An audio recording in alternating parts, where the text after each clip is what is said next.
জি, যারা শুনছেন, শুভ অপরাহ্ন এবং আসসালামু আলাইকুম। আমি মোহাম্মদ আবু সুফিয়ান সরকার, এমবিবিএস সম্পন্ন করেছি স্যার সলিমুল্লাহ মেডিকেল কলেজ থেকে, এবং সর্বশেষ প্রকাশিত 47তম বিসিএস পরীক্ষায় স্বাস্থ্য ক্যাডারে সুপারিশ প্রাপ্ত। আপনাদের কিছুদিন পরে 51তম বিসিএস স্পেশাল বিসিএস অনুষ্ঠিত হবে। আপনারা সকলেই অবগত, হয়তো আর কিছুদিনের মধ্যেই আপনাদের সার্কুলার প্রকাশিত হবে। আহ, আপনারা সকলেই জানেন যে যারা এর আগে হয়তো অবশ্য অনেকেই 48 বিশেষ ভর্তি পরীক্ষায় অংশগ্রহণ করেছেন, সকলে জানেন বিশেষ পরীক্ষায় 200 মার্কস থাকে প্রিলিতে, তার মধ্যে স্পেশাল বিসিএস এও 200 মার্কস, এর মধ্যে 100 মার্কস আপনারা জানেন যে মেডিকেল ভর্তি পরীক্ষায় থাকে, এবং বাকি 100 মার্কস জেনারেল পার্ট থেকে থাকবে, এবং জেনারেল পার্টের বাংলাদেশ বিষয়াবলী থেকে থাকবে 20 মার্কস। তো এই 20 মার্কস এর মধ্যে বেশ কিছু টপিকস রয়েছে, তার মধ্যে অন্যতম একটা টপিকস হচ্ছে এই আমাদের বাংলাদেশের জনসংখ্যা ও জনশুমারি। আপনারা যদি প্রিভিয়াস কোশ্চেন গুলো অ্যানালাইসিস করে থাকেন, তাহলে দেখবেন যে এই পোর্শন থেকে বা এই টপিকস থেকে মিনিমাম হলেও প্রতি বিশেষ পরীক্ষায় দুটো বা তিনটা করে এসেছে। সর্বশেষ যে 50 বিশেষ ভর্তি পরীক্ষা ছিল, সেখানেও এই টপিকস থেকে একটি কোশ্চেন এসেছিল, যে বাংলাদেশের সাথে পার্বত্য চট্টগ্রামের যে সেই শান্তি চুক্তি স্বাক্ষরিত হয়েছিল কবে কবে এটা এসেছিল। সুতরাং আপনি অন্য টপিকস পড়ুন বা নাই পড়ুন, এই টপিকসটা অবশ্যই আপনাকে পড়ে যেতে হবে। তো এই টপিকস এর ক্ষেত্রে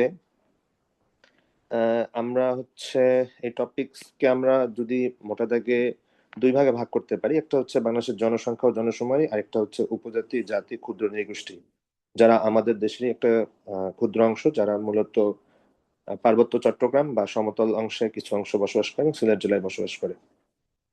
তো আমাদের আহ, যে টপিকস বাংলাদেশের জনসংখ্যা জনশুমারি, একটি দেশ গঠিত হতে হলে অবশ্যই তাকে চারটি উপাদান থাকতে হয়। আপনারা সকলে জানেন যে এক নির্দিষ্ট তার ভূখণ্ড থাকতে হবে, নির্দিষ্ট তার একটা জনসংখ্যা হতে হবে, এবং তাদের অবশ্যই একটা সরকার থাকতে হবে, এবং অবশ্যই সার্বভৌমত্ব থাকতে হবে। সার্বভৌমত্ববিহীন কোনো রাষ্ট্র যেমন হতে পারে না, যেমন প্যালেস্টাইন বা তাইওয়ান, ঠিক তেমনি জনসংখ্যাবিহীন কোনো রাষ্ট্র হতে পারে না। যেমন পৃথিবীর সব মহাদেশে জনসংখ্যা থাকলেও অ্যান্টার্কটিকা মহাদেশে কোনো জনসংখ্যা বসবাস করে না, যে কারণে সেখানে কোনো দেশও নেই, এবং সেখানে কোনো আসলে কোনো দেশ নেই আর কি। তো কোনো দেশের জনসংখ্যা আসলে কত হবে তার কোনো বাঁধা ধরা নিয়ম নেই। সেটা হতে পারে মাত্র কয়েকশো জন থেকে শুরু করে 147 কোটি পৃথিবীর বর্তমানে শীর্ষ জনসংখ্যার দেশ ভারত পর্যন্ত রয়েছে। তো পৃথিবীর বর্তমান জনসংখ্যা হচ্ছে 830 কোটি ছাড়িয়েছে বর্তমানে, এবং এই 800 কোটিতে পৌঁছায় পৃথিবীর জনসংখ্যা 15 নভেম্বর 2022 সালে। জনসংখ্যায় পৃথিবীর সবচেয়ে জনবহুল দেশ হচ্ছে ভারত, যার জনসংখ্যা 147 কোটি। আমরা এতদিন পড়ে এসেছি পৃথিবীর শীর্ষ জনসংখ্যার দেশ চীন, কিন্তু বিগত তিন বছর ধরে ভারত বর্তমানে পৃথিবীর সবচেয়ে জনবহুল রাষ্ট্র, 147 কোটি, আর চীনের জনসংখ্যা 141 কোটি। আর পৃথিবীর সবচেয়ে ক্ষুদ্রতম দেশ কি আমরা সকলেই জানি হচ্ছে ভ্যাটিকান সিটি, যেটা পোপের শহর। ক্যাথলিক পোপরা এখানে বসবাস করেন, এবং এই দেশের জনসংখ্যা মাত্র 800 জন, এবং এই দেশটি পৃথিবীর সবচেয়ে ক্ষুদ্রতম রাষ্ট্র। আমরা যদি পৃথিবীর শীর্ষ 10 জনবহুল দেশের দিকে তাকাই, তাহলে শীর্ষ জনসংখ্যার দেশ হচ্ছে ভারত, দ্বিতীয়তে চীন, এবং বাংলাদেশের অবস্থান অষ্টম। আহ, আমরা মেগা সিটি, আমরা জানি যে বাংলাদেশে আহ, বর্তমানে ঢাকায় প্রায় 3 কোটির অধিক মানুষ বসবাস করে, এবং মেগা সিটি বলতে বোঝায় সেই শহরগুলো যেখানে জনসংখ্যা 1 কোটির বেশি বসবাস করে। পৃথিবীর শীর্ষ মেগা সিটি হচ্ছে জাকার্তা। জাকার্তা কোন দেশের রাজধানী? আহ, জাকার্তা ইন্দোনেশিয়ার রাজধানী। এবং দ্বিতীয় শীর্ষ মেগা সিটি হচ্ছে ঢাকা। বর্তমানে জনসংখ্যা ঢাকা শহরের জনসংখ্যা 3.3 কোটি 36 লাখের মতো। পৃথিবীতে জনসংখ্যার দিক থেকে শীর্ষ দেশ যেমন ভারত, বাংলাদেশ বিশ্বে জনসংখ্যার দিক থেকে যদি বিচারে বাংলাদেশ অষ্টম। আর যদি মুসলিম বিশ্বের দিকে তাকাই, তাহলে বাংলাদেশ চতুর্থ বৃহৎ মুসলিম জনসংখ্যার দেশ। শীর্ষ জনসংখ্যার দেশ ইন্দোনেশিয়া, বাংলাদেশ হচ্ছে চতুর্থ। দ্বিতীয় তৃতীয় কে ভাইয়া? দ্বিতীয়তে আছে পাকিস্তান। আর তৃতীয়তে যদি অমুসলিম দেশের কথা বলা হয় তাহলে সেক্ষেত্রে তৃতীয়তে ভারত, বা অমুসলিম দেশের মধ্যে শীর্ষ মুসলিম জনসংখ্যার দেশ হচ্ছে ভারত আর কি। আর চতুর্থতে বাংলাদেশ। আর যদি এশিয়ার ক্ষেত্রে তাকাই তাহলে বাংলাদেশের অবস্থান পঞ্চম। এই চারটা দেশ, যেমন মুসলিম জনসংখ্যার চারটা দেশ আছে, যেমন হচ্ছে ভারত, বা ইন্দোনেশিয়া, পাকিস্তান, ভারত, এবং এর সাথে চীনও আছে যেটা এশিয়ায়। এবং এই ক্ষেত্রে বাংলাদেশের অবস্থান হচ্ছে পঞ্চম। সার্কভুক্ত দেশের দিকে বাংলাদেশের অবস্থান তৃতীয়। প্রথমে আছে ভারত, দ্বিতীয়তে পাকিস্তান, আর তৃতীয়তে বাংলাদেশ।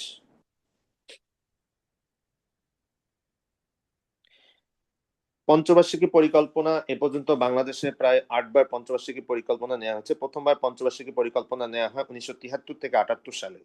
এবং সে সময় বাংলাদেশের জনসংখ্যা ছিল 7.5 কোটি, এবং সে সময় এই জনসংখ্যাকে 1 নম্বর জাতীয় সমস্যা হিসেবে চিহ্নিত করা হয়েছিল। এবং বর্তমানে বাংলাদেশের অন্যতম একটা বড় সমস্যা হচ্ছে এই জনসংখ্যা। জনমিতিক লভ্যাংশ, এই অংশ থেকে বিগত বিসিএস এ 49তম বিসিএস, যেটা শিক্ষকদের জন্য ছিল, সেখানে এই অংশ থেকে কোশ্চেন এসেছিল যে জনমিতিক লভ্যাংশ বলতে কি বোঝায়। জনমিতিক লভ্যাংশ বলতে বোঝায় আমাদের যে কর্মক্ষম জনগণ বলতে 15 থেকে 64 বছরের মধ্যে, এই বছরের মধ্যে যারা কর্মক্ষম রয়েছে তাদের পার্সেন্টেজকে বোঝানো হয়। এবং 2022 সালের সর্বশেষ আদমশুমারি অনুসারে এই পার্সেন্টেজ 65.56%। অর্থাৎ বাংলাদেশ বর্তমানে জনমিতিক লভ্যাংশ বা ডেমোক্রেটিক ডিভিডেন্ড পর্যায়ে রয়েছে। এই সুবিধা যদি বাংলাদেশ নিতে পারে, অবশ্যই বাংলাদেশ উন্নতির পর্যায়ে পৌঁছে যাবে। বাংলাদেশের জনসংখ্যা নীতি, বাংলাদেশের অন্যতম প্রধান সমস্যা হচ্ছে জনসংখ্যা। এই জন্য জনসংখ্যা নীতি প্রণয়ন করা হয়েছিল। প্রথমত নীতি রূপরেখা প্রণীত হয় 1976 সালে, এবং এটি প্রণয়ন করে স্বাস্থ্য আসসালামু পরিবার আলাইকুম ভাইয়া। কল্যাণ জি, ওয়ালাইকুম আসসালাম। হ্যাঁ, আগের স্লাইডটা আরেকটু একটু রিপিট করলে ভালো হতো ভাইয়া। জি, জি। জনমিতিক লভ্যাংশ বলতে বোঝায় হচ্ছে, আমরা জানি যে কর্মক্ষম জনগণ বলতে 15 থেকে 64 বছরের মধ্যে যেই জনগণ রয়েছে তাদেরকে জনমিতিক লভ্যাংশ বলা হয়। এবং এই লভ্যাংশ 15 থেকে 64 বছরের মধ্যে এই পার্সেন্টেজ আমার যদি 50%-এর উপরে থাকে তাহলে বলা যায় তারা জনমিতিক লভ্যাংশ পর্যায়ে পৌঁছে গেছে। এবং এই নির্ভরশীল জনগণ বলতে সাধারণত এই 0 থেকে 18 বছর বা 15 বছর, আর 65 বছরের প্লাস, এখানে 18 বছর হবে, 65 বছরের প্লাস, এই অংশকে বলা হয় নির্ভরশীল জনগণ। এবং আমাদের সর্বশেষ আদমশুমারি ষষ্ঠ 2022 সাল অনুসারে এই জনমিতিক লভ্যাংশের হার 65.56%। এবং আমাদের এই জনমিতিক লভ্যাংশ যেহেতু পর্যায়ে রয়েছে, এইটা যদি আমরা সঠিকভাবে ব্যবহার করতে পারি তাহলে আমাদের দেশ অবশ্যই উন্নত উন্নত বা উন্নয়নশীল দেশের পর্যায়ে পৌঁছানো সম্ভব। জনসংখ্যা নীতি, যেটা আমাদের স্বাস্থ্য পরিবার কল্যাণ মন্ত্রণালয় প্রকাশ করে থাকে, এটি প্রথম রূপরেখা প্রণীত হয় 1976 সালে, বাট কিন্তু এই প্রথম অনুমোদিত হয় এটা 2004 সালে। এবং সর্বশেষ বা তৃতীয় যে জনসংখ্যা নীতি প্রণয়ন করা হয় গত বছর 2025 সালে, যার লক্ষ্য ছিল পরিকল্পিত উন্নয়ন ও ব্যবস্থাপনার মাধ্যমে দক্ষ জনসম্পদ তৈরি। একটি দেশের জনসংখ্যা কত তা পরিমাপ করার একটা সিস্টেম হচ্ছে আমাদের আদমশুমারি। আদমশুমারি সাধারণত আহ, দুটো পদ্ধতি রয়েছে, একটা হলো ডি জুরি পদ্ধতি বলা হয়, একটা ডি ফ্যাক্টো পদ্ধতি বলা হয়। এই দুই ভাবে সাধারণত একটি দেশের জনসংখ্যা সাধারণত পরিমাপ করা হয়। ডি জুরি বলতে বোঝায় হচ্ছে কেউ যদি তার নির্দিষ্ট বাসস্থান, তার নির্দিষ্ট ঠিকানায় যদি থেকে তার জনসংখ্যা পরিমাপ করা হয় সেটাকে বলা হয় ডি জুরি পদ্ধতি। আর ডিফ্যাক্টো পদ্ধতি বলতে বোঝায় কেউ যদি কোনো অবস্থানে আছে, শারীরিকভাবে যে যেখানে প্রেজেন্ট আছে, সে যদি কোনো ভ্রমণরত অবস্থায় থাকে, বা সে যেই ওয়ার্কিং প্লেসে আছে সেখান থেকে তাকে যদি গণনা করা হয় সেটাকে বলে ডিফ্যাক্টো পদ্ধতি। আর এই দুই পদ্ধতির সমন্বিত রূপ হলো মডিফাইড ডিফ্যাক্টো পদ্ধতি, যেটা আমাদের 2022 সালের আদমশুমারিতে ব্যবহার করা হয়েছিল, এই মডিফাইড ডিফ্যাক্টো পদ্ধতি। আদমশুমারি সর্বপ্রথম আধুনিক আদমশুমারি পরিচালিত হয় মানে যুক্তরাষ্ট্রে, কিন্তু 10 বছর ভিত্তিক পরপর যে আদমশুমারি পরিচালনার রীতি এটা চালু হয় ব্রিটেনে। এবং আপনারা অবশ্যই অবগত আছেন মনে হয়, দুদিন আগে ব্রিটেনের নতুন প্রধানমন্ত্রী জয়েন করেছেন, খুব সম্ভবত 20 জুলাই আহ, একজন জয়েন করেছেন আর কি। অ্যান্ডি কি জানি নাম একজন, আপনারা একটু কমেন্ট করতে পারেন চাইলে। Andy Burnham. হ্যাঁ হ্যাঁ, অ্যান্ডি বার্নহাম। জি, জয়েন করেছেন 20 জুলাই, গত পরশুদিন আর কি। এর কি আগে ভাইয়া, কিয়ার এটা কি স্টারমার। বলেন? অ্যান্ডি বার্নহ্যাম তিনি নতুন জয়েন করেছেন 20 জুলাই, ব্রিটেনের নতুন প্রধানমন্ত্রী। এর আগে যে ছিলেন কিয়ার স্টারমার, তিনি হচ্ছেন পদত্যাগ করেছেন, এবং ইনি হচ্ছেন 59তম প্রধানমন্ত্রী। এবং তৃতীয় চার্লসের কাছে গিয়ে তিনি তার মানে তার পদত্যাগ জয়েন করলো কেন করেন। ভাইয়া? জি, পদত্যাগ কেন করছে? পদত্যাগ আসলে তাদের একটা রীতি হয়ে গেছে, কারণ তাদের লাস্ট এই এক্সিট টেক্সিট বা অন্য কোনো ইস্যু?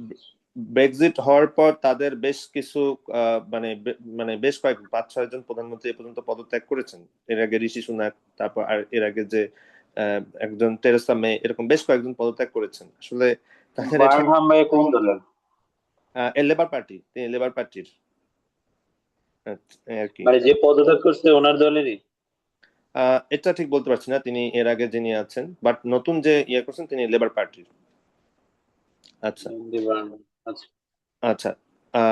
এই ভারতীয় উপমহাদেশ বা এই অবিভক্ত বাংলায় প্রথম আদমশুমারি পরিচালিত হয় লর্ড মেয়র আমলে, সেটা হচ্ছে 1872 সালে। এবং পাকিস্তান আমলে যদি বলা হয়, সেই প্রথম আদমশুমারি পরিচালিত হয় 1951 সালে, এবং স্বাধীন বাংলাদেশে 1974 সালে।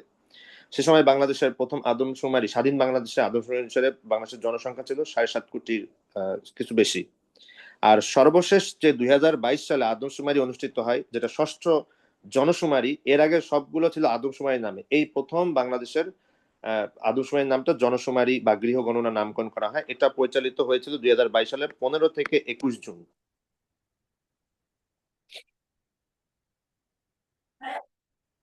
বাংলাদেশে এ পর্যন্ত, স্বাধীন বাংলাদেশে আর কি, যদি 6টি আদমশুমারি পরিচালিত হয়েছে, সর্বশেষ পরিচালিত হয় 2022 সালে 15 থেকে 21 জুন। এর আগে প্রথমটি পরিচালিত হয়েছিল 1974 সালে, যেহেতু দেশে একটা নতুন স্বাধীন দেশ এবং স্বাধীনতার মাধ্যমে পাওয়ার ফলে নতুন দেশ পুনর্গঠন, এর ফলে প্রথম আদমশুমারিটা হইতে একটু 3 বছর লেট হয়েছিল। কিন্তু সেকেন্ড আদমশুমারি 1981, 7 বছর পর অনুষ্ঠিত হয়। এবং সর্বশেষ যে আদমশুমারি, এটা অনুষ্ঠিত হয়েছিল 2011 সালের পর, 2022 সালে, অর্থাৎ 11 বছর পর। কারণ মাঝখানে আপনারা জানেন যে আমাদের একটা করোনার একটা প্রকোপ ছিল, যার কারণে 1 বছর পিছিয়ে 2022 সালে করা হয়েছিল। আরেকটা কারণ ছিল, সে সময় আর কি সিলেটে বন্যা ছিল। ষষ্ঠ জনশুমারি আমাদের যে পরিচালনা করে, এটা সাধারণত আমাদের পরিবার পরিকল্পনা মন্ত্রণালয় পরিচালনা করে থাকে, এবং এটা বাংলাদেশ পরিসংখ্যান ব্যুরো পরিচালনা করে থাকে জনশুমারি। এবং এই প্রথম জনশুমারিতে মার্কিন মহাকাশ গবেষণা নাসা সাহায্য করেছিল। এবং বাংলাদেশের মহাকাশ গবেষণা সংস্থার নাম কি? বাংলাদেশ মহাকাশ গবেষণা সংস্থার নাম কি? স্পারসো। স্পারসো। কোথায় অবস্থিত এটা?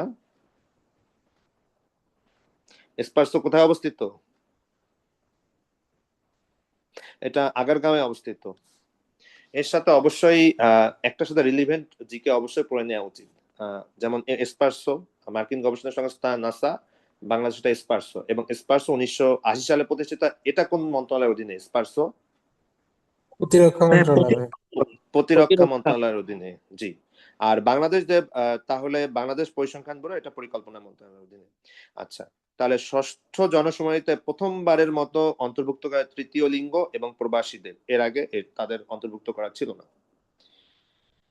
2022 সালে যে জনশুমারি, প্রাথমিকভাবে যে জনশুমারি প্রকাশিত হয়, সেই অনুসারে বাংলাদেশের জনসংখ্যা সাময়িক হিসাবে 16,51,58,000 ছিল, 616 সামথিং আর কি ছিল। কিন্তু চূড়ান্ত ফলাফল হিসাবে সেটাতে আরো 16,98,28,000 জন হয়। এবং জনসংখ্যা বৃদ্ধির হার ছিল 1.12%। নারী পুরুষ অনুপাত 100:98, অর্থাৎ এখানে পুরুষের চেয়ে নারীর অনুপাত বেশি। বাংলাদেশের জনসংখ্যার ঘনত্ব 1,119 জন। সাক্ষরতার হার 74.80%। গড় আয়ু 72.4 বছর। এটা 2022 সালে আদমশুমারি অনুসারে। এই আদমশুমারির সাথে বাংলাদেশের, এটা 2022 সালে, যেহেতু আমাদের অলরেডি 3 বছর পাস্ট হয়ে গেছে, এর মধ্যে কিন্তু বেশ কিছু শুমারি, এই শুমারিগুলো পরিচালনা করে থাকে হচ্ছে আমাদের এই পরিসংখ্যান ব্যুরো বাংলাদেশ, যেটা বিবিএস নামে পরিচিত। সুতরাং অর্থনৈতিক শুমারিটা আমাদের জন্য খুবই ইম্পর্টেন্ট, যেহেতু আমাদের গত বছরের যেহেতু এই শুমারিটা, আর আমাদের আদমশুমারি যেহেতু 3 বছর হয়ে যাচ্ছে বা 4 বছর হয়ে যাচ্ছে, সেহেতু এর চেয়ে অর্থনৈতিক শুমারিটা আমাদের জন্য এখন ইম্পর্টেন্ট, যেহেতু এটা রিসেন্ট বলা যায়। তো জনসংখ্যা এই অর্থনৈতিক শুমারি অনুসারে 17,23,00,000। আর আমাদের 22 সালের আদমশুমারি, যদিও গত বছরের 47 BCS এর কোশ্চেন এখান থেকে এসেছিল যে বাংলাদেশের জনসংখ্যা কত, সেখানে কিন্তু ছিল প্রায় 17 কোটি, প্রায় 18 কোটি, প্রায় 16.5 কোটি এরকম ছিল। আর আপনারা জানেন যে বর্তমানে পিএসসি কোশ্চেন গুলো বেশ কনফিউজিং বা অনেক একটু অ্যানালাইটিক্যাল কোশ্চেন করার চেষ্টা করে, সুতরাং একটু এটা মাথায় রেখে যাওয়া উচিত আর কি। তো অর্থনৈতিক সময় অনুসারে বাংলাদেশের জনসংখ্যা 17,23,00,000 এবং জনসংখ্যা বৃদ্ধির হার একই রয়েছে 1.12%। জনসংখ্যার ঘনত্ব কিছুটা বেড়েছে, যেহেতু জনসংখ্যা বেড়েছে 1171 জন, কিন্তু নারী পুরুষ অনুপাত আমাদের যে আদমশুমারি থেকে এখানে কম, 96.3:100। সাক্ষরতার হার কিছুটা বেড়েছে 77.9%, দারিদ্রতার হার 18.3%, চরম দারিদ্রতার হার 5.6% এবং গড় আয়ুষ্কাল 72.3 বছর। এটা আমাদের অর্থনৈতিক সময় অনুসারে। সুতরাং এটা হচ্ছে আমাদের জন্য এখন খুবই গুরুত্বপূর্ণ, যেহেতু এটা রিসেন্ট, গত বছরের। আমরা যদি দেখি বাংলাদেশের জনসংখ্যায় বৃহত্তর সবকিছুতে আমাদের হচ্ছে ঢাকা, যেহেতু ঢাকা আমাদের রাজধানী এবং ঢাকার আশেপাশের জেলাগুলো ঢাকার সাথে রিলেটেড, এজন্য আমাদের অবশ্যই জনসংখ্যার যা কিছু হবে, বৃহত্তর হোক বা জনসংখ্যা বৃদ্ধির হার হোক, ঘনত্ব হোক বা জনসংখ্যা বেশি পরিমাণে, সবকিছুতে আমাদের অ্যান্সার হবে ঢাকা। আর জনসংখ্যায় ক্ষুদ্রতম সেটা হচ্ছে বরিশাল, এবং বৃদ্ধির ক্ষেত্রেও ক্ষুদ্রতম, যেহেতু আমাদের বরিশাল একটা উপকূলীয় অঞ্চল, সেটা বেশিরভাগ সময় চারপাশে অনেক সময় হচ্ছে ঘূর্ণিঝড়, জলোচ্ছ্বাস, এগুলোর মধ্যে একটা অঞ্চল, এবং দেখা যাচ্ছে যে চরাঞ্চল বেশি, নদ নদী, যার কারণে সেখানে একটু জনসংখ্যার ঘনত্বটাও কম। জনসংখ্যার ঘনত্বের দিক থেকে বা জনসংখ্যার নাম্বারের দিক থেকে যদি আমরা বলি, তাহলে সবচেয়ে বেশি বসবাস করে ঢাকা, এবং আমরা জানি যে বিশ্বের দ্বিতীয় মেগাসিটি হচ্ছে ঢাকা। অচিরেই সেটা হয়তো প্রথম মেগাসিটি হয়ে যাওয়ার সম্ভাবনা রয়েছে। ঢাকায় প্রায় 3 কোটি প্লাস মানুষ বসবাস করে, আর সবচেয়ে ঘনত্ব কম এবং জনসংখ্যাও কম সেটা হচ্ছে বান্দরবান। আপনারা সকলেই জানেন যে বা অনেকে গিয়েছেন, বান্দরবান আমাদের একটা পার্বত্য জেলা, সেখানে বসবাস অনেক প্রতিকূল, সেজন্য সেখানে ঘনত্ব অনেক কম, প্রায় মনে হয় প্রতি বর্গ কিলোমিটার 106 কি 7 জন মানুষ বসবাস করে।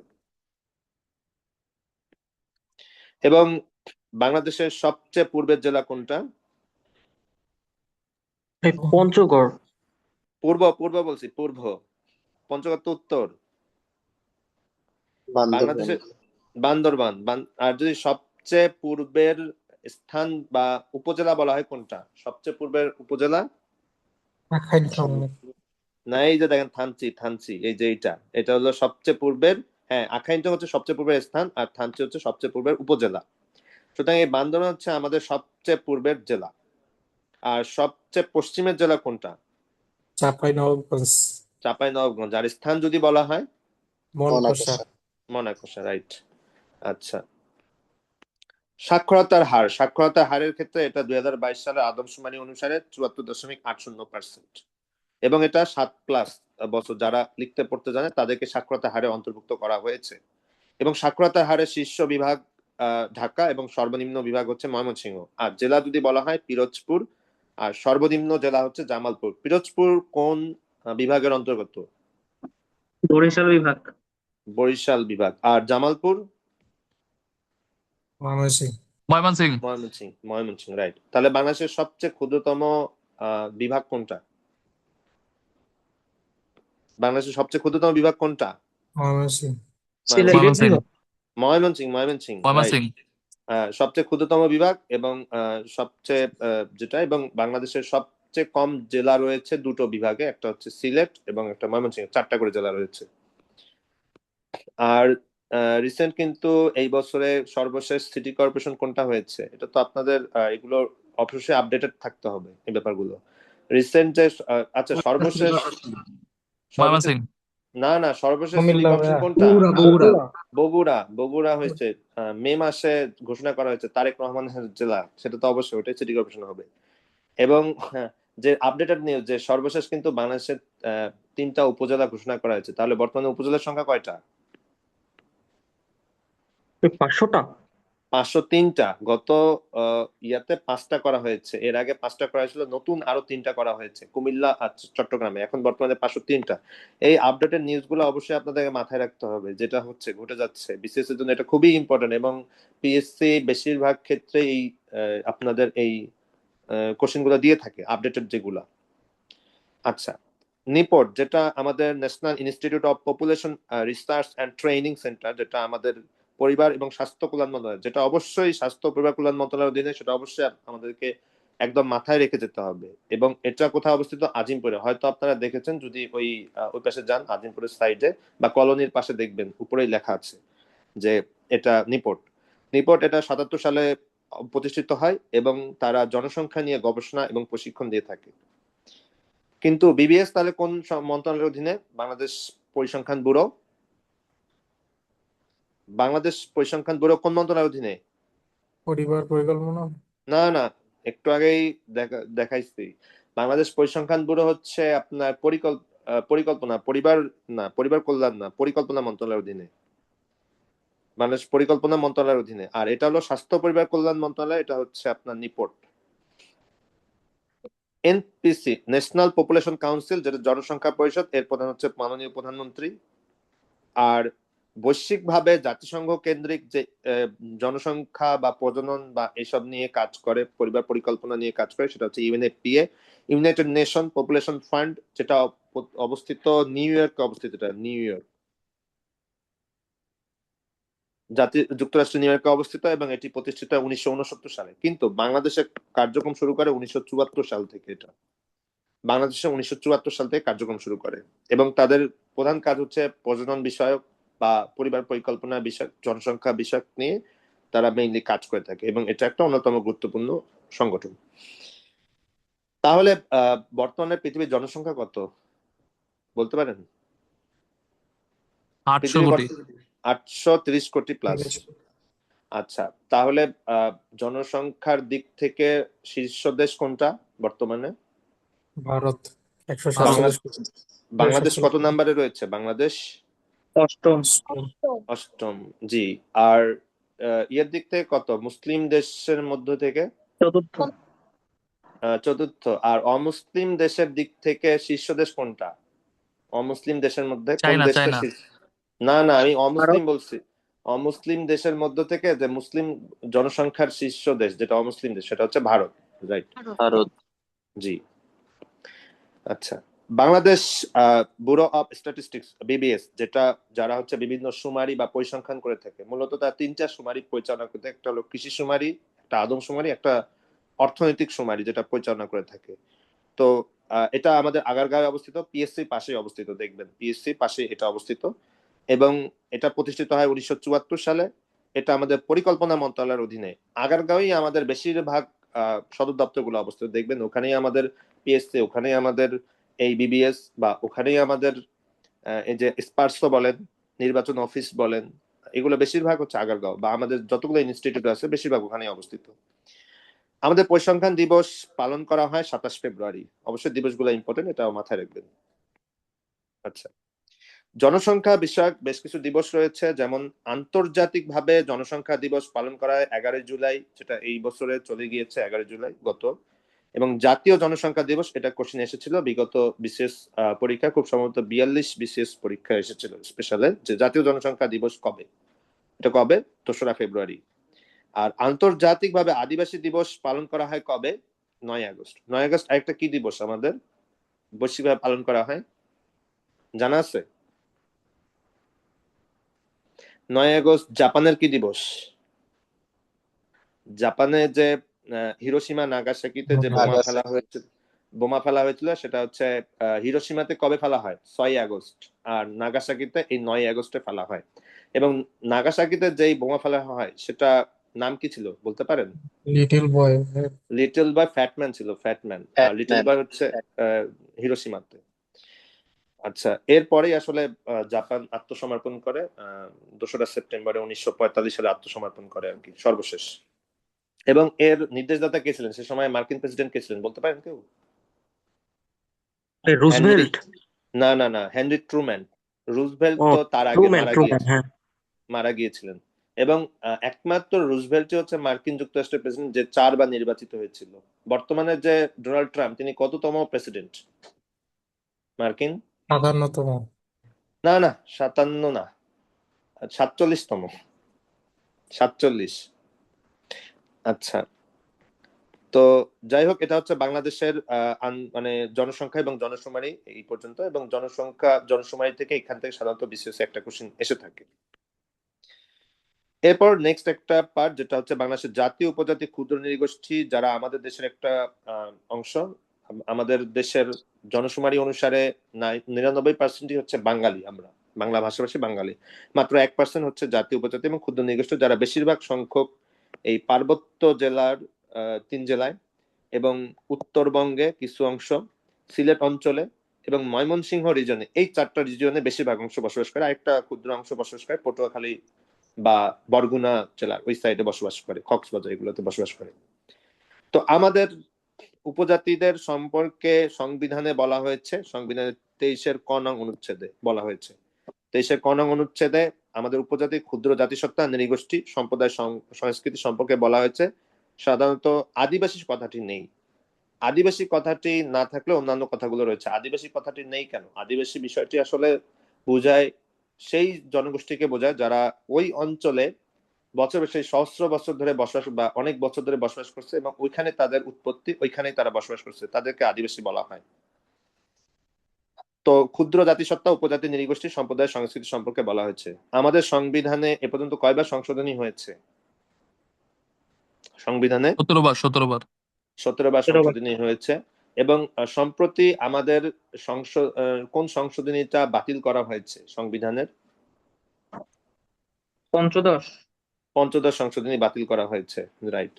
এবং আমাদের পঞ্চদশ সংশোধনীতে সাধারণত কোন বিষয়টি ছিল উল্লেখ ছিল? তত্ত্বাবধায়ক সরকার। তত্ত্বাবধায়ক সরকার ব্যবস্থা। আমাদের সংবিধান দিবস কবে ছিল? এটা সম্ভবত বাতিল করা হয়েছে, 4 নভেম্বর ছিল আর কি। তো আমাদের সংবিধানের কতটি অনুচ্ছেদ আছে? 11টি। 153টি অনুচ্ছেদ। 153টি, 11টি ভাগ, 153টি অধ্যায়। অনুচ্ছেদ, সরি অধ্যায়, রাইট। আচ্ছা। আর আমাদের যে এই যে সংবিধানের এই অংশটুকু, এটা আসলে কোন অংশের মধ্যে অন্তর্গত? প্রথম 1 থেকে 7 অংশটুকু, আপনাদের তো সংবিধান ক্লাস হয়েছে, 1 থেকে 7 পর্যন্ত অংশে কি বলা হয়? এটা আমাদের প্রজাতন্ত্র খুব সম্ভবত। আর মৌলিক অংশটুকু, মৌলিক অধিকার বিষয়ক অনুচ্ছেদ কত থেকে কত এটা জানা আছে? 26 থেকে 47 মনে হয়। 26 থেকে 47, রাইট। এটা তৃতীয় মধ্যে বলা হয়েছে। তো যাই হোক, আমাদের আদিবাসী শব্দটি নেই, আমাদের বাকি শব্দগুলো থাকলেও এই আদিবাসী শব্দটি নেই। আচ্ছা, উপজাতি নিয়ে আমাদের সাধারণত বই লেখেন আব্দুস সাত্তার। তার বেশ কিছু বই রয়েছে, যার মধ্যে অরণ্য জনপদ, অরণ্য সংস্কৃতি গুরুত্বপূর্ণ। আমাদের দেশের যদি নৃগোষ্ঠী বলা হয়, বৃহত্তম নৃগোষ্ঠী, এটা কেউ ভুলেও চাকমা দাগাবেন না, বাঙালি হচ্ছে আমরা বৃহত্তম নৃগোষ্ঠী, ঠিক আছে? নৃগোষ্ঠী এখানে। আর যদি ক্ষুদ্র নৃগোষ্ঠী বলা হয়, যে বৃহত্তম ক্ষুদ্র নৃগোষ্ঠী, সেক্ষেত্রে হবে চাকমা। তাহলে বৃহত্তম নৃগোষ্ঠী কে? আমাদের দেশের বাঙালি। আর বৃহত্তম ক্ষুদ্র নৃগোষ্ঠী কে হবে? চাকমা। তাহলে বাংলাদেশের বৃহত্তম উপজাতি কোনটা? যেমন বৃহত্তম ক্ষুদ্র নৃগোষ্ঠী চাকমা, বৃহত্তম উপজাতির ক্ষেত্রে অবশ্যই সেটা হচ্ছে চাকমা হবে। সমতলে বসবাসকারী বৃহত্তম উপজাতি কে? সাঁওতাল। এবং সবচেয়ে কম বসবাসকারী উপজাতি হচ্ছে ভিল। এটা এখানে মিসিং আছে, ভিল। এটা হচ্ছে সবচেয়ে কম উপজাতি বসবাস করে, এটা সংখ্যা সম্ভবত মাত্র 100 জনের মতো হবে, এরকম বসবাস করে। সবচেয়ে কম বসবাসকারী উপজাতি হচ্ছে ভিল, আর সবচেয়ে বৃহত্তম বা সবচেয়ে বেশি সংখ্যায় বসবাস করে হচ্ছে চাকমা। আমাদের 2022 সালের জনশুমারি অনুসারে উপজাতিদের সংখ্যা 16,50,00,000 সামথিং, এবং এটা আমাদের জনসংখ্যার 1%। বাকি 99% হচ্ছে আমাদের বাঙালি জাতি। এবং ক্ষুদ্র নৃগোষ্ঠীর সংখ্যা 50টি। এখান থেকেও বিগত বছর বিশেষ পরীক্ষায় কোশ্চেন এসেছিল, এবং এই উপজাতি পাঠটুকু আমাদের এটার জন্য খুবই ইম্পর্টেন্ট, কারণ প্রতি বিশেষ পরীক্ষায় এই উপজাতি থেকে একটা কোশ্চেন থাকবেই, মাস্ট। তো ক্ষুদ্র নৃগোষ্ঠী এবং 48তম বিশেষ পরীক্ষায় এখান থেকে একটা কোশ্চেন এসেছিল, সেটা হচ্ছে টঙ্ক আন্দোলন, যেটা ময়মনসিংহ রিজিয়নে নেত্রকোনা হয়, এটা সাধারণত উপজাতিদের দ্বারা সংগঠিত হয়েছিল। উপজাতিদের ভাষার সংখ্যা কয়টি? 32টি। বাংলাদেশে সবচেয়ে বড় জেলার নাম কি? বাংলাদেশের রাঙামাটি। রাঙ্গামাটি। এবং সবচেয়ে বেশি বসবাসকারী যে উপজাতি, তারা হচ্ছে রাঙ্গামাটিতে বসবাস করে। এবং বৃহত্তম উপজাতির নাম কি? এই যে চাকমা। চাকমা, রাইট। আর সর্বনিম্ন বসবাসকারী উপজাতি হচ্ছে লালমনিরহাট। এবং লালমনিরহাট আমাদের কোথায় অবস্থিত? কোন বিভাগে অবস্থিত লালমনিরহাট? রংপুর। রংপুরে অবস্থিত, এবং লালমনিরহাটে আমাদের সবচেয়ে বেশি সংখ্যায় ছিটমহল ছিল। সেটা ছিটমহল কি এখন আছে? না, তবে একটা অংশ আছে, সেটা কোনটা?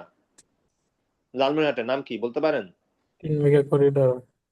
3 বিঘা করিডোর তো ছিটমহল না, নাম হচ্ছে দহগ্রাম আঙ্গরপোতা। দহগ্রাম অঙ্গরপোতা।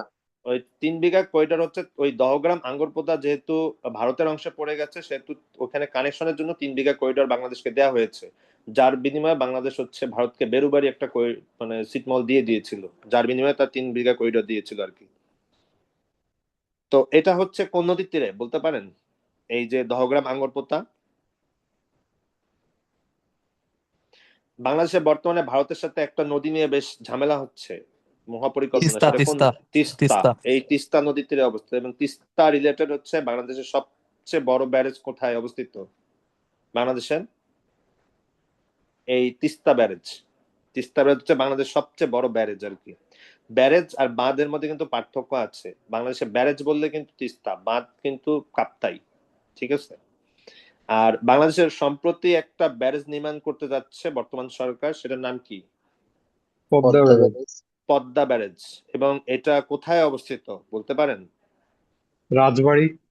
রাজবাড়ী, পাংশা, ওই জায়গায় নির্মাণ করা হচ্ছে। যাই হোক, এটা নির্মাণ করা হবে, মহাপরিকল্পনা নেওয়া হয়েছে। তিস্তা ব্যারেজও হয়তো আমাদের নির্মাণ করা, তিস্তা যে মহাপরিকল্পনা এটাও হয়তো নির্মাণ করার করতে পারে আর কি বর্তমান সরকার। আচ্ছা, বাংলাদেশের সর্বোচ্চ বসবাসকারী উপজাতির নাম কি? চাকমা। চাকমা। দ্বিতীয় কোনটা? মারমা। তৃতীয় হচ্ছে ত্রিপুরা। চতুর্থ সাঁওতাল, পঞ্চম গারো। এর মধ্যে সমতলে বসবাসকারী বৃহত্তম উপজাতির নাম কি? সমতলে সাঁওতাল। সাঁওতাল, রাইট। আর পাহাড়ি বা যে কোনো জায়গায় হোক সব মিলে হচ্ছে চাকমা।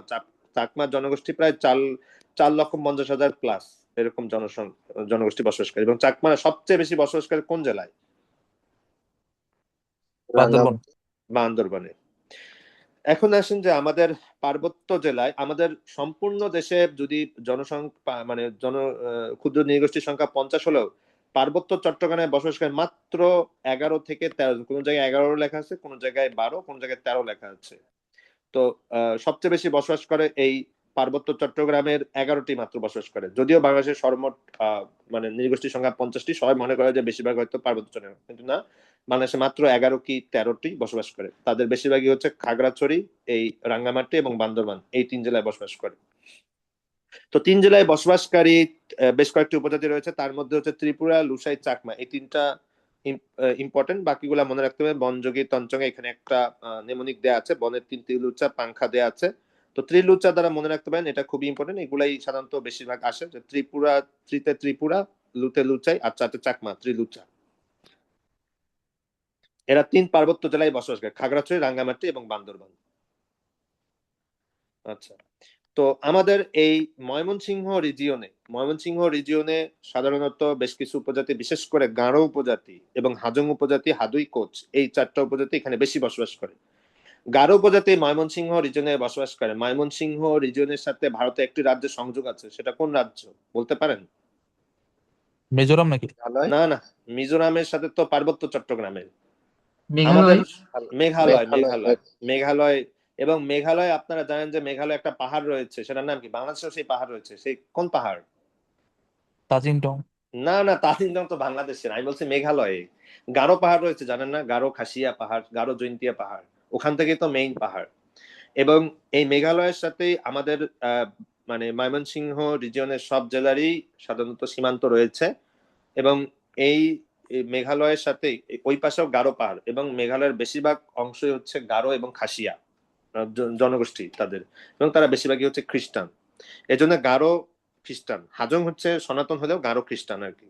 এবং গারোরা সবচেয়ে বেশি বসবাস করে ময়মনসিংহ রিজিয়নে, বিশেষ করে আমাদের গারো পাহাড়ের পাদদেশে। পুরো ময়মনসিংহ বিভাগ, অর্থাৎ ময়মনসিংহ বিভাগে যে 4টা জেলা রয়েছে, ময়মনসিংহ, নেত্রকোনা, শেরপুর, জামালপুর, টাঙ্গাইল, এগুলাই বসবাস করে 4টা। এখানে একটা নেমোনিক দেওয়া আছে। হাজির কোচ গাড়ি দ্বারা মনে রাখতে পারেন, হাজির থেকে হাজং, হাতে আবার হাদুই হয়, কোচ থেকে কোচ উপজাতি, গাড়ি থেকে গারো উপজাতি। ভাইয়া, ময়মনসিংহের ভিতরে কি টাঙ্গাইল? না না, টাঙ্গাইল ময়মনসিংহের ভেতর না, টাঙ্গাইল ঢাকার ভেতরে। তবে টাঙ্গাইলের মধ্যেও ইয়ার বসবাস রয়েছে, গারো উপজাতি বিশেষ রয়েছে, বিশেষ করে মধুপুর অঞ্চলে, ওই অঞ্চলগুলোতে, মধুপুর বা ওই অঞ্চলের আশেপাশে। তো এই ময়মনসিংহ বিভাগের পর আমরা সিলেট বিভাগে আমরা জানি যে পার্বত্য চট্টগ্রামের পর বাংলাদেশের সবচেয়ে বেশি কিন্তু উপজাতি বসবাস করে কোন জেলায়? এটা হলো মৌলভীবাজার। প্রায় 30-31টার মতো উপজাতি হচ্ছে মৌলভীবাজারে বসবাস করে। এই মৌলভীবাজারে আমাদের কিন্তু পার্বত্য চট্টগ্রামে না, সবচেয়ে বেশি কিন্তু মৌলভীবাজারে বসবাস করে। তো আমরা জানি যে সিলেট বিভাগে আমাদের 4টা জেলা রয়েছে, সিলেট, হবিগঞ্জ, মৌলভীবাজার, সুনামগঞ্জ। এর মধ্যে এখানের মধ্যে আমরা মণিপুরি, খাসিয়া, পাঙ্গন, মুন্ডা এই 4টা উপজাতি হচ্ছে প্রধান। এছাড়া আরো অনেক উপজাতি রয়েছে, তবে এখানে মনে রাখার জন্য পাখা, মণি, মুন্ডা দ্বারা মনে রাখতে পারেন। পাতে হয় পাঙ্গন, খাতে খাসিয়া, মণিতে মণিপুরে, মুন্ডাতে মুন্ডা উপজাতি। এখান থেকে 45-20 কোশ্চেন এসেছিল যে মণিপুরি উপজাতি সবচেয়ে বেশি বসবাস করে কোথায়? কোথায় বলতে পারেন? মণিপুরি উপজাতি মৌলভীবাজার। মৌলভীবাজারে বসবাস করে, বিশেষ করে কমলগঞ্জের আশেপাশে বা শ্রীমঙ্গল এই সাইডে তাদের বসবাস অনেক বেশি। তবে মণিপুরীদের আসল বাসস্থান কোথায়? কোন জায়গায় মণিপুরীদের? ত্রিপুরার দিকে। কোথায়? ত্রিপুরা। ভারত ত্রিপুরা কেন? মণিপুরি রাজ্য, ভারতের মণিপুর। ভারতের মণিপুরি রাজ্য। হ্যাঁ, ভারতের মণিপুর রাজ্য। ভারতের একটা 7 সিস্টার্স, যে ওই যে 7টা মানে 7 সিস্টার্স অঞ্চল আছে ওইখানকার মধ্যে। এবং সেই মণিপুরিতে ওখানেই সাধারণত আপনারা জানেন হয়তো যে ওখানে তাদের সংঘর্ষ চলতেছে রিসেন্ট মণিপুর রাজ্যে, তাদের কুকি চীনের সাথে মণিপুরীদের সংঘর্ষ আর কি।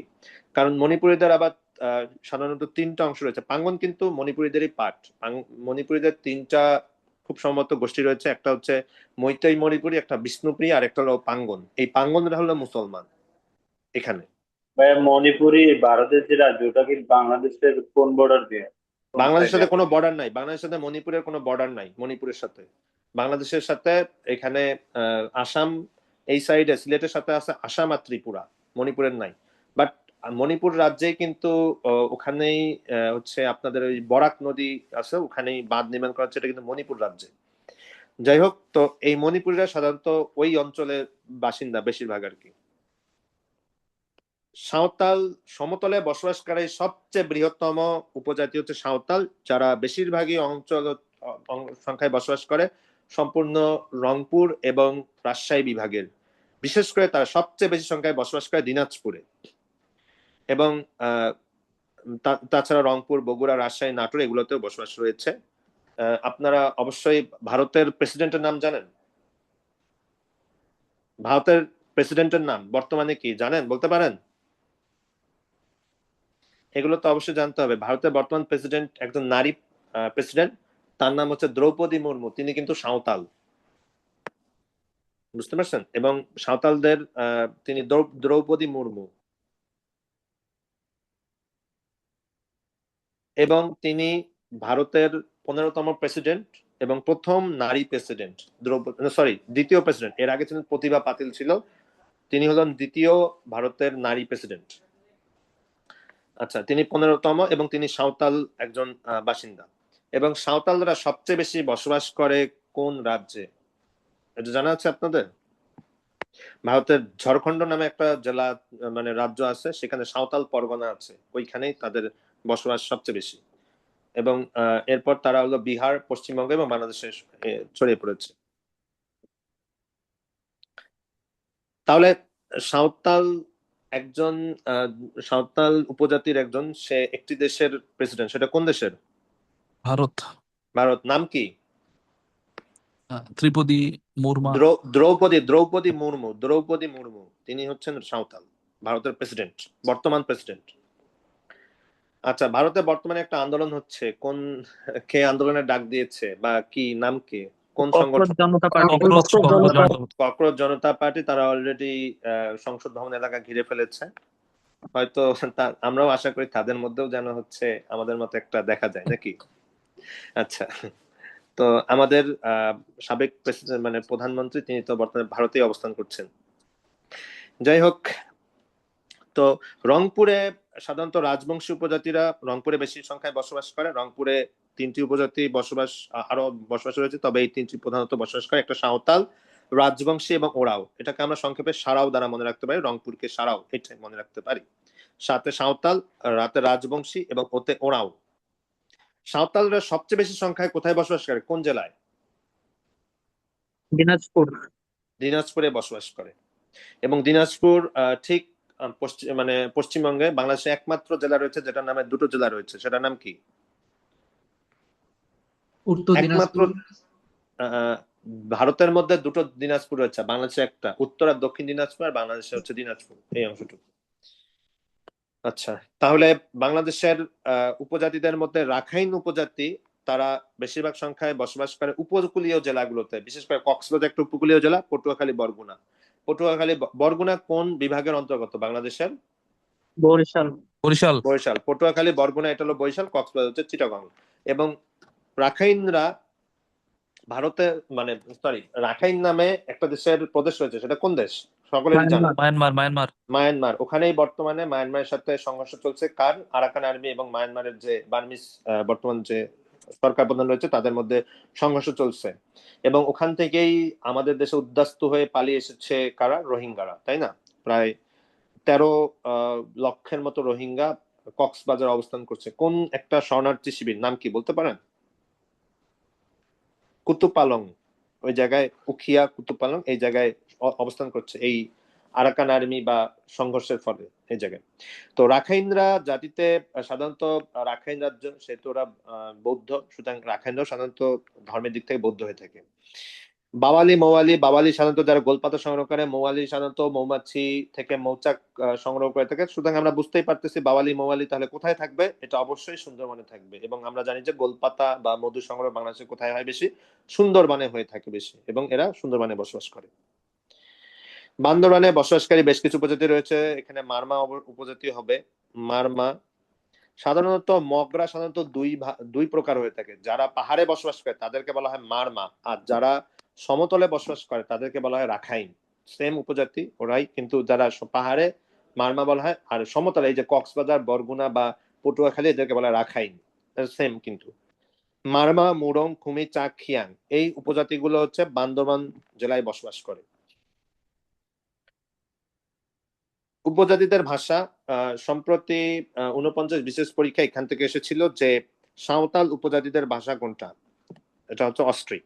তো চাকমা উপজাতির ভাষা হচ্ছে আরাকানি। যেহেতু এটা চাকমাদের যে আমাদের যে পার্বত্য চট্টগ্রাম, এটা ঠিক আরাকান বা রাখাইন রাজ্যের ঠিক পাশে, আমরা বলতে আরাকানি। ত্রিপুরাদের ভাষার নাম হচ্ছে ককবরক। গারোদের হচ্ছে মান্দি বা আচিক খুশি, গামা দ্বারা মনে রাখতে পারেন। এটা এটা খুব বেশি আসে, ত্রিপুরা, গারো এগুলা কোশ্চিন গুলা বেশি আসে। মান্দি বা আচিক খুশি এটা হচ্ছে গারোদের ভাষা। সাঁওতালদের ভাষা সাঁওতালি বা অস্ট্রিক। আপনারা বলতে পারেন যে বাংলাদেশ, এই বাংলার সবচেয়ে প্রাচীন ভাষা কোনটা বা উৎপত্তি হয়েছে কোন? অস্ট্রিক। অস্ট্রিক। এই বাংলাদেশের যে প্রাচীন কতগুলো জাতি রয়েছে বা উপজাতি রয়েছে তাদের মধ্যে সাঁওতাল একটা। সাঁওতাল, এই জন্য তাদের ভাষা হলো অস্ট্রিক। এবং তারা কোন জাতিভুক্ত এটা বলতে পারেন? এটা কোন, মঙ্গোলীয় না অস্ট্রালয়েড না অস্ট্রালয়েড? রাইট, তারা হচ্ছে অস্ট্রালয়েড, যেহেতু তাদের শারীরিক গঠন ওই রকম। আর বাংলাদেশের বাকি উপজাতিরা চাকমা, ত্রিপুরা, গারো, মারমা এরা কোন বংশভুক্ত বলতে পারেন, বা কোন নৃগোষ্ঠীর অন্তর্ভুক্ত? মঙ্গোলয়েড। এবং তাদের আসলে শারীরিক গঠন দেখেই বোঝা যায়, যেহেতু তাদের চোখ বা নাক এগুলো দেখলেই বোঝা যায় তাদের ঠিক হলো মঙ্গোলিয়া বা ওই আশেপাশে বা চীনের অংশের মতো অন্তর্গত, এই জন্য তাদেরকে মঙ্গোলয়েড বলা হয়। আর সাঁওতাল হচ্ছে আমাদের এটা হলো অস্ট্রালয়েড, এবং তাদের ভাষা এই জন্য অস্ট্রিক। আর মণিপুরীরা কোন ইয়ার অন্তর্ভুক্ত? তাদের ভাষা বিষ্ণুপ্রিয়া, কিন্তু তারা হচ্ছে ক্ষত্রিয়। ভারতের যে 4টা রয়েছে, ব্রাহ্মণ, ক্ষত্রিয়, বৈশ্য, শূদ্র, তার মধ্যে এই মণিপুরীরা সাধারণত ক্ষত্রিয় বংশের অধিকারী। উপজাতিদের ধর্ম, জি আচ্ছা, উপজাতিদের ধর্মের ক্ষেত্রে বেশিরভাগই বৌদ্ধ ধর্মাবলম্বী, যেহেতু উপজাতিদের একটা বড় অংশ সাধারণত মাইগ্রেট করে আসা এই আরাকান বা রাখাইন অঞ্চল থেকে বা অন্যান্য জায়গা থেকে। এবং আমরা জানি যে মিয়ানমারের প্রধান ধর্ম হচ্ছে বৌদ্ধ ধর্ম। এবং উপজাতিদের প্রায় 45%-এর বেশি হচ্ছে এই সাধারণত বৌদ্ধ ধর্মাবলম্বী, বিশেষ করে চাকমা, মারমা, রাখাইন এই তিনটা। এছাড়া খুমি, তঞ্চঙ্গ্যা, মোরো এগুলো মনে রাখতে পারেন। তবে চাকমা, মারমা, রাখাইন এটা মনে রাখতে পারেন, এই তিনটা হচ্ছে বৌদ্ধ ধর্মাবলম্বী। এছাড়াও ইসলাম ধর্মাবলম্বী রয়েছে। আপনারা সকলেই জানেন যে পাঙ্গুন একমাত্র না, লাউয়া নামে একটা আছে। এই দুইটা উপজাতি হচ্ছে ইসলাম ধর্মাবলম্বী। এটা পালাউ দ্বারা মনে রাখতে পারেন। পালাউ নামে একটা দেশ আছে, এটা জানেন? কোন এটা মহাদেশে বলতে পারেন? পালাউ নামে একটা দেশ। এবং বাংলাদেশের সাথে যার পতাকার মিল রয়েছে, এটা হচ্ছে ওশেনিয়া বা অস্ট্রেলিয়া মহাদেশের অন্তর্গত একটা দেশ রয়েছে পালাও, একটা ক্ষুদ্র একটা দেশ। তো পালাও দ্বারা মনে রাখতে পারেন এরা হলো ইসলাম ধর্মাবলম্বী যে পাঙ্গন এবং লাউয়া। এবং পাঙ্গনরা সাধারণত সবচেয়ে বেশি সংখ্যায় বসবাস করে কোন জেলায় বাংলাদেশের? কোথায় বসবাস করে বলতে পারেন? কোন বিভাগে বসবাস? মৌলভীবাজার জেলায়, রাইট। মৌলভীবাজার জেলায় বসবাস করে পাঙ্গনরা। যেহেতু মৌলভীবাজার মণিপুরি, এটা পাঙ্গনরাও মনে রাখতে পারেন, কারণ পাঙ্গনরা মণিপুরের একটা অংশ আর কি। খ্রিস্টান ধর্মাবলম্বী বিশেষ করে খাসিয়া, গারো, লুসাই, বম, এবং আপনারা হয়তো জানেন যে পার্বত্য চট্টগ্রামে ইদানিং মানে আমাদের রিসেন্ট একটা খুবই একটা আতঙ্ক হয়ে গেছে, কুকিচিন ন্যাশনাল পার্টি বা বম, এরা একটা এই বম এটা হলো খ্রিস্টান ধর্মাবলম্বী। এবং সেভেন সিস্টার রাজ্যের বেশিরভাগ অংশ হচ্ছে খ্রিস্টান ধর্মাবলম্বী। এবং বাংলাদেশের যে খাসিয়া, গারো, বিশেষ করে মেঘালয়ের যারা প্রধান যে দুটো ধর্মাবলম্বী বা উপজাতীয় অংশ, এই খাসিয়া এবং গারো, এই খাসিয়া গারো হচ্ছে খ্রিস্টান ধর্মাবলম্বী, এবং মেঘালয়েরও প্রধান ধর্ম হচ্ছে খ্রিস্টান। যদিও ভারত পুরোটা মানে হিন্দু প্রধান দেশ, কিন্তু এই মেঘালয় সহ মিজোরাম, নাগাল্যান্ড এরা হচ্ছে খ্রিস্টান প্রধান রাজ্য আর কি। তো এই মেঘালয়ে কিন্তু একটা সুন্দর একটা নদী রয়েছে, এটার নাম কি বলতে পারেন? একটা সুন্দর নদী রয়েছে, যে নদীতে কিন্তু হচ্ছে মানে নৌকা চলে মনে হয় যেন আকাশে ভাসতেছে। দেখছেন কখনো ভিডিওতে? উমাগট নামের নদী রয়েছে। এই নদীর একটা শাখা কিন্তু সিলেটে রয়েছে। সিলেটে সেম একটা স্বচ্ছ নদী পাওয়া যায়, গেছেন তো অবশ্যই। বলতে পারেন নামটা কি? লালাকাল। না না না, ওই যে নদী পিয়াইন নদী নাম দেখছেন না? পিয়াইন নদী, একদম স্বচ্ছ নদী একটা পাওয়া যায়, পিয়াইন, এই নদী আর কি। এটাই হচ্ছে মেঘালয় থেকে আসছে। এবং আমরা জানি যে পৃথিবীর সবচেয়ে বেশি বৃষ্টিপাত হয় কোথায়? পৃথিবীর সবচেয়ে চেরাপুঞ্জি না, মৌসিনরাম বর্তমানে এটা মেঘালয় আর কি, ওই চেরাপুঞ্জির পাশে এটা, এখানে আর কি। তো যাই হোক, খ্রিস্টান ধর্মাবলম্বী হচ্ছে খাসিয়া, গারো, খাগা দ্বারা মনে রাখতে পারেন। এই দুটা খুবই ইম্পর্টেন্ট, এই দুটা সাধারণত আসার মতো, খাগা। সনাতন ধর্মাবলম্বীর মধ্যে সাঁওতাল, হাজং, ত্রিপুরা প্রধান, এবং ত্রিপুরা সাধারণত ত্রিপুরা রাজ্যের ওখানে, এবং ত্রিপুরা বেশি সংখ্যায় বসবাস করে হচ্ছে খাগড়াছড়িতে, এটা হাতৃষা দ্বারা মনে রাখতে পারেন। এবং বৈষ্ণব, এরা মণিপুরীরা হচ্ছে বৈষ্ণব ধর্মাবলম্বী। প্রকৃতি পূজারী রয়েছে রাজবংশী, মুন্ডা, এরা হচ্ছে প্রকৃতি পূজা করে থাকে। আর জড় উপাসক এরা হলো ওরা কোথায় বসবাস করে? রাজবংশীরা কোন জেলায় বেশি বসবাস করে? রাজবংশী রংপুরে, রাজবংশী থেকে রংপুরে। আর মুন্ডা কোথায় বসবাস করে? মুন্ডা উপজাতি, এই অবস্থানটা বিশেষ করে কে কোথায় বসবাস করে উপজাতিটা খুবই ইম্পর্টেন্ট। বেশিরভাগ বিগত 15 বছরে প্রায় 6 থেকে 7 বার শুধু এই কোথায় কোন উপজাতি বসবাস করে, হাজং কোথায় বসবাস করে, সাঁওতাল কোথায় বসবাস করে, বা আপনার এই গারো কোথায় বসবাস করে, এগুলো খুবই ইম্পর্টেন্ট। এইখান থেকে আসছে 6 থেকে 7 বার, এই টপিক থেকে আসছে শুধুমাত্র কে কোথায় বসবাস করে। সুতরাং এটা খুবই ইম্পর্টেন্ট একটা টপিক, যে কে কোথায় বসবাস করে অবশ্যই জানতে হবে। উপজাতিদের উৎসব, বিশেষ করে বর্ষবরণ উৎসব, ত্রিপুরাদের বৈশুক, মারমাদের সাংগ্রাই, চাকমাদের বিজু, এটাকে সংক্ষেপে ত্রিমাচা বৈশাখী দ্বারা মনে রাখতে পারি। ত্রিপুরা, মারমা, চাকমা, এটা বৈশাখী, বৈশুক, সাংগ্রাই, বিজু, এটা মনে রাখতে পারি, ত্রিমাচা বৈশাখী। তাহলে তাদের উৎসবের নাম কি?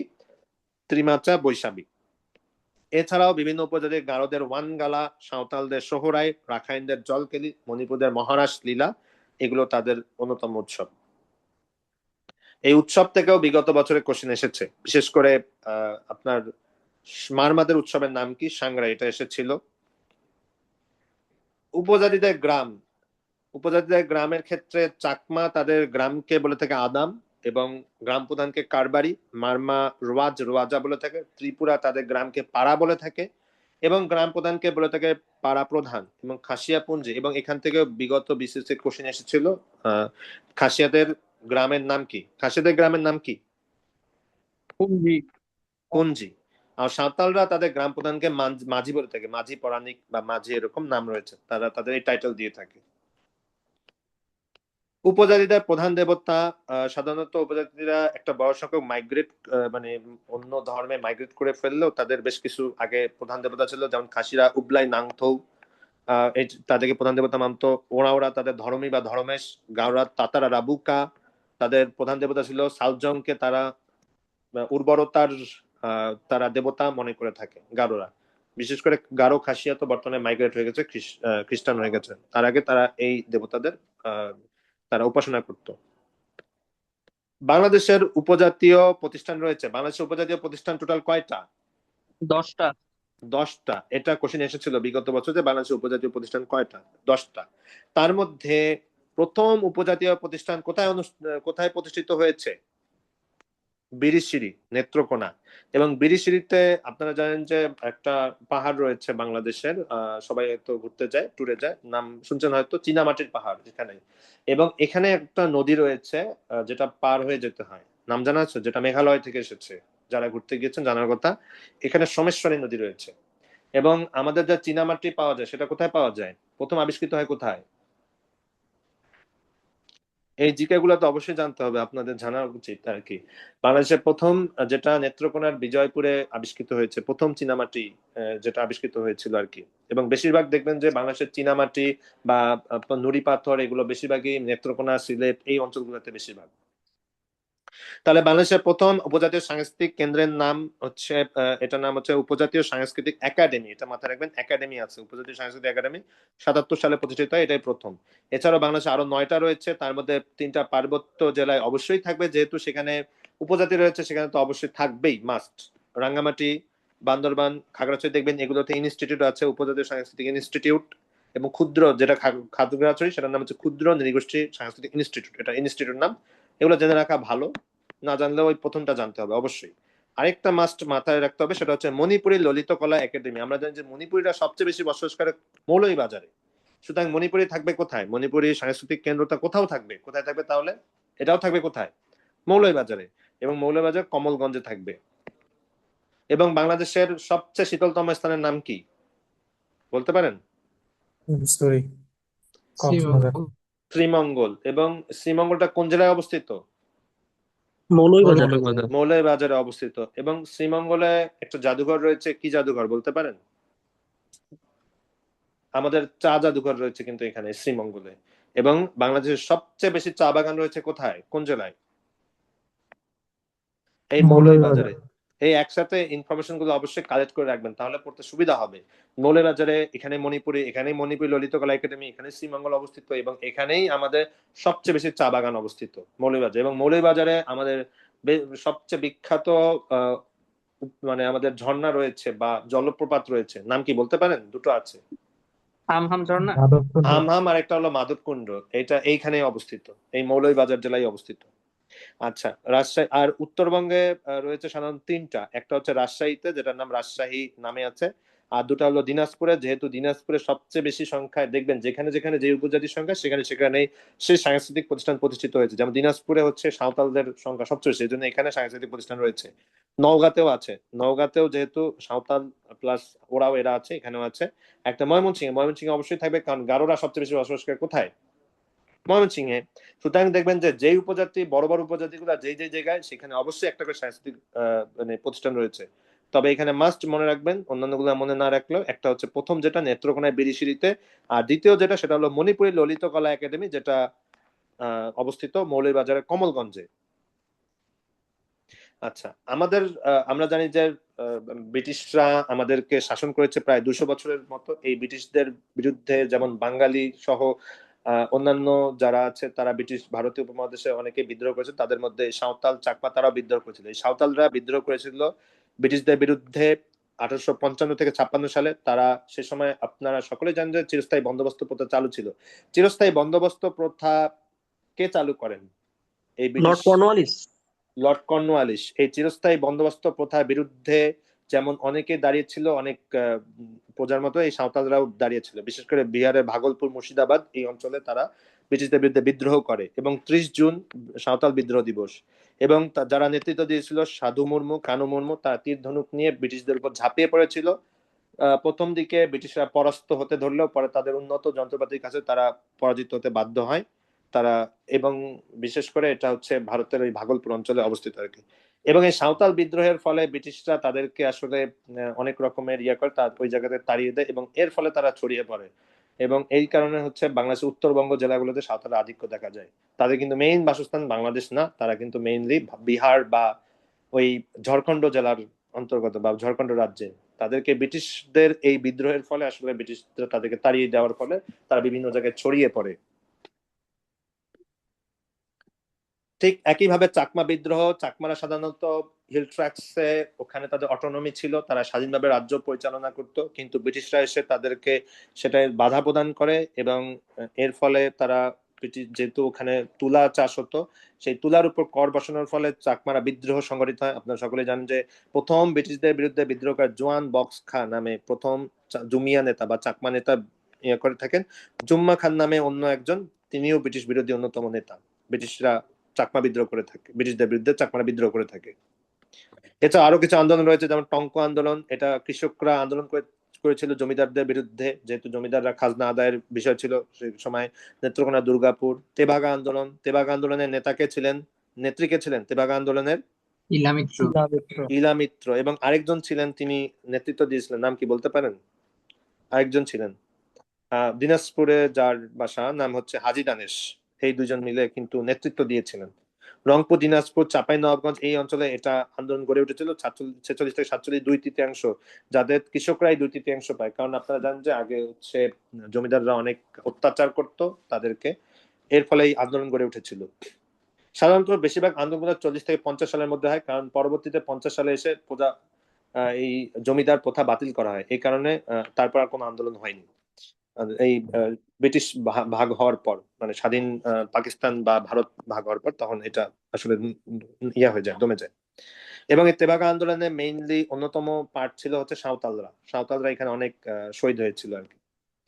পার্বত্য চট্টগ্রামে আগে সাধারণত স্বাধীন চাকমা রাজ্য থাকলেও ব্রিটিশরা এসে, ব্রিটিশদের কাজই ছিল যেখানে যায় তারা সেখানে ডিভাইড অ্যান্ড রুল নীতি ফলো করতো। সেজন্য তারা পার্বত্য চট্টগ্রামকে 3টা অংশে ভাগ করে। একটা হচ্ছে চাকমা সার্কেল, যেটা রাঙ্গামাটিতে অবস্থিত, যেখানকার রাজা হচ্ছে চাকমা রাজা। আর বাকি দুটো বান্দরবানে বোমাং সার্কেল আর খাগড়াছড়িতে মং সার্কেল। এটা হচ্ছে মারমা, এরা হলো মারমা, মারমা রাজা হয়। আর রাঙ্গামাটি চাকমা সার্কেল নামের মাধ্যমে বোঝা যাচ্ছে এটা চাকমারা এখানে হয়ে থাকে।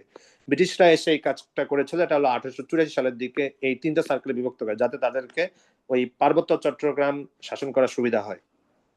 বর্তমানেও তাদের প্রতীকী ভাবে আছে রাজা, যদিও বর্তমানে আসলে এটা এখন প্রশাসনিক ভাবে বিভক্ত আর কি। আগে সাধারণত রাঙ্গামাটি জেলা ছিল, 1984 সালে এটা ভাগ হয়ে 3টে জেলায় হয়। একটা হচ্ছে খাগড়াছড়ি, একটা রাঙ্গামাটি, একটা হচ্ছে বান্দরবান। এই 3টা জেলায় পার্বত্য জেলা পরিষদ গঠন করা হয়। এটা 1989 সালে গঠিত হয়। এবং আপনারা জানেন যে পার্বত্য চট্টগ্রাম শান্তি চুক্তির ফলে এটা পরবর্তীতে পার্বত্য চট্টগ্রাম মন্ত্রণালয়ের অধীনে চলে যায়। আচ্ছা, পার্বত্য চট্টগ্রাম বাংলাদেশ স্বাধীন হওয়ার পর সাধারণত 1971 সালে স্বাভাবিকভাবে দেশে একটা অরাজক বিশৃঙ্খল অবস্থার সৃষ্টি হয়েছিল। সেজন্য সেই সময়ে পার্বত্য চট্টগ্রামবাসীর সাথেও যে উপজাতি ছিল তাদের সাথে বাঙালিদের একটা চলতে থাকে, সংঘর্ষ চলতে থাকে অনেক সময়। এর পরিপ্রেক্ষিতে তারা 1973 সালে জনসংহতি সমিতি প্রতিষ্ঠা করে। আপনারা হয়তো নাম শুনে থাকবেন। এবং যে প্রতিষ্ঠা করেছেন মানবেন্দ্র নারায়ণ লারমা, তিনি প্রতিষ্ঠা করেন। এবং এর মাধ্যমে তারা পার্বত্য চট্টগ্রামের দাবি দাওয়া উত্থাপন করতে শুরু করে সরকারের কাছে, এবং পরে এটা সংঘর্ষের রূপ নেয়। এবং তাদের সশস্ত্র সংগঠনের নাম ছিল শান্তি বাহিনী। নাম শুনে থাকবেন, শান্তি বাহিনী। এটা হচ্ছে এই পার্বত্য চট্টগ্রামের যে মানবেন্দ্র নারায়ণ লারমা যে জনসংহতি সমিতি জেএসএস প্রতিষ্ঠা করেছিলেন, তিনি একটা সশস্ত্র শাখা খুলে তুলেছিলেন।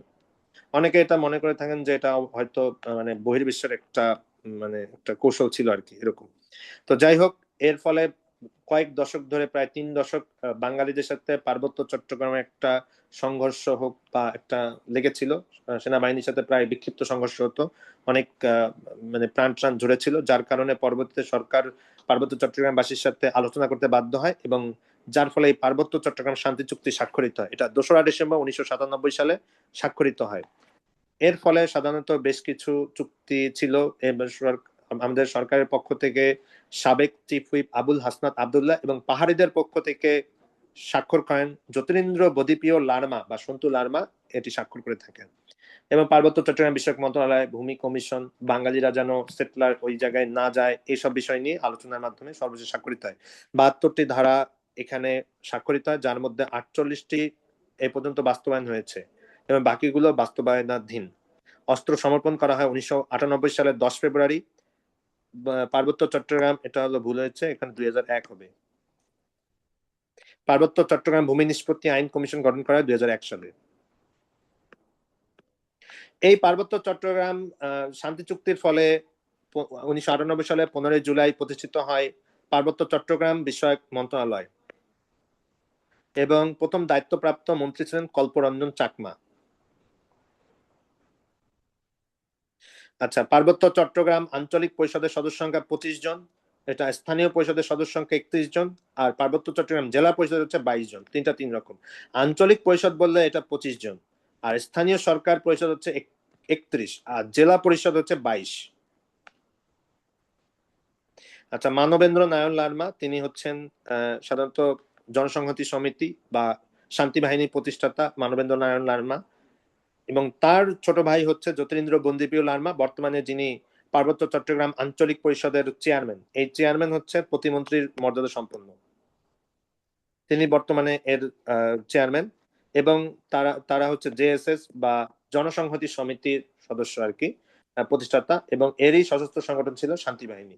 এবং এই পার্বত্য চট্টগ্রাম এই শান্তি চুক্তির কে প্রতিবাদ করে আরেকটা সংগঠন প্রতিষ্ঠিত হয়েছে বা এখনো সংগঠন চালু আছে, যেটা প্রায় সংঘর্ষ দেখা যায়, হয়তো নাম শুনে থাকবেন, সেটার নাম হচ্ছে ইউপিডিএফ। নাম শুনছেন? ইউপিডিএফ, ইউনাইটেড পিপলস ডেমোক্রেটিক ফ্রন্ট। তারা চায় হচ্ছে পার্বত্য চট্টগ্রামের পূর্ণ স্বায়ত্তশাসন চায়, এবং তারা জেএসএস এর বিপরীত।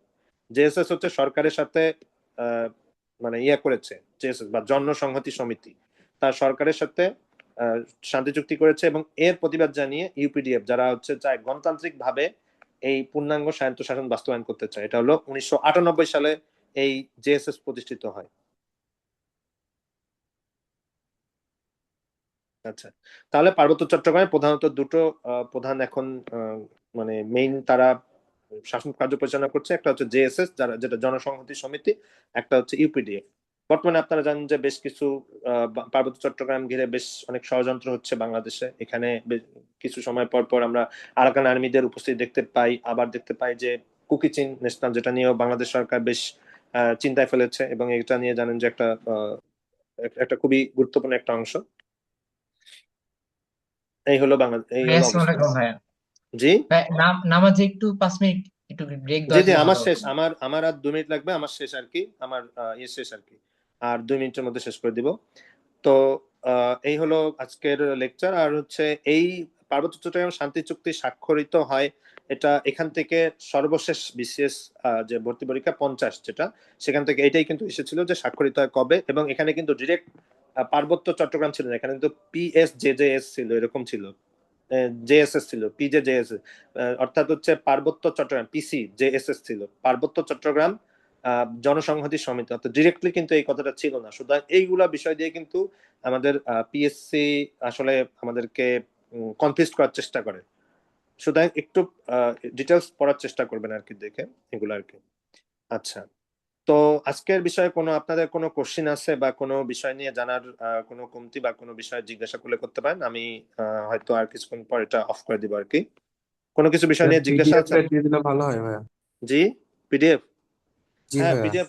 পিডিএফ ইনশাল্লাহ দিয়ে দেওয়া হবে, পিডিএফ ইনশাল্লাহ দিয়ে দেওয়া হবে। আর এই তো, আর এমনি তার কোনো কোশ্চিন আছে, জানার কিছু আছে? ভাইয়া, কোন বই বেশি ফলো করব সাধারণ জ্ঞানের জন্য? আচ্ছা, সাধারণ জ্ঞানের জন্য আমার কাছে মনে হয় আসলে বেসিক ভিউটা ভালো আছে। আমি সাধারণত ইয়েটা পড়ছিলাম, জর্জ যেটা ছিল MP3, একটা পড়লে হলো, বাট আমার কাছে বেসিক ভিউটা এখন বেশ ভালো মনে হলো আর কি, যে ওখানকার কোশ্চিন গুলা সহ ডিটেলস সবকিছু সুন্দরভাবে দেওয়া আছে, এটা চাইলে পড়তে পারেন। আর আমার কাছে মনে হয় যে আপনারা একটু আপডেটেড থাকবেন বিষয়গুলো, এই যে কোশ্চেন গুলো যেগুলো হচ্ছে এগুলো আপডেটেড থাকা ভালো, কারণ আপনারা হয়তো রিসেন্ট লাস্ট 3টা বিসিএস 47 থেকে 48, 49, 50, 4টা হলো, সামনে আপনাদের 51তম হবে। এখানে সবসময় দেখবেন যে বেশিরভাগ ক্ষেত্রেই রিসেন্ট কোশ্চেন গুলো দেওয়ার চেষ্টা করছে, আর একটু ঘুরায় পেঁচে দেওয়ার চেষ্টা করছে আর কি। তো এগুলো সম্পর্কে অবশ্যই আপডেটেড থাকবেন, যে বাংলাদেশে কি চলতেছে না চলতেছে, বিশ্বে কি চলতেছে না চলতেছে, অবশ্যই খুবই ইম্পর্টেন্ট। এই তো। আর আজকে অধ্যায়টা খুবই ছোট, আশা করা যায়, কিন্তু এটা খুবই ইম্পর্টেন্ট একটা চ্যাপ্টার, কারণ এখান থেকে অবশ্যই কোশ্চিন এসেছে, এবং আশা করা যায় সামনের হয়তো বিশেষ ভর্তি পরীক্ষা এখান থেকে অবশ্যই নিম্ন কমপক্ষে হলেও একটা কোশ্চিন আসবেই, একদম মাস্ট ধরে রাখেন, এখান থেকে আসবেই, বিশেষ করে উপজাতি থেকে। আপনার আদমশুমারি পড়বেন, উপজাতি পড়বেন, যেহেতু আদমশুমারি প্রায় 3-4 বছর পাস্ট হয়ে গেছে, তো এখন উপজাতি পার্টটুকু সবচেয়ে বেশি ইম্পর্টেন্ট। তো এই আর কি। তো আপনাদের জন্য শুভকামনা, আপনারা ভালো মতো ভাবে প্রস্তুতি নিন। আর বেশি সময় নেই, হয়তো রিসেন্ট সার্কুলার হয়ে যেতে পারে সামনের মাসের প্রথম সপ্তাহে বা এই মাসের শেষের দিকে। আর আপনাদের হয়তো সেরকম সময় থাকবে না আর কি। এই আর কি। ঠিক আছে, আর কোনো কোশ্চিন না থাকলে আমি এখানেই তাহলে বন্ধ করে দিচ্ছি, এখানেই লেকচার সমাপ্ত করতেছি। আসসালামু আলাইকুম।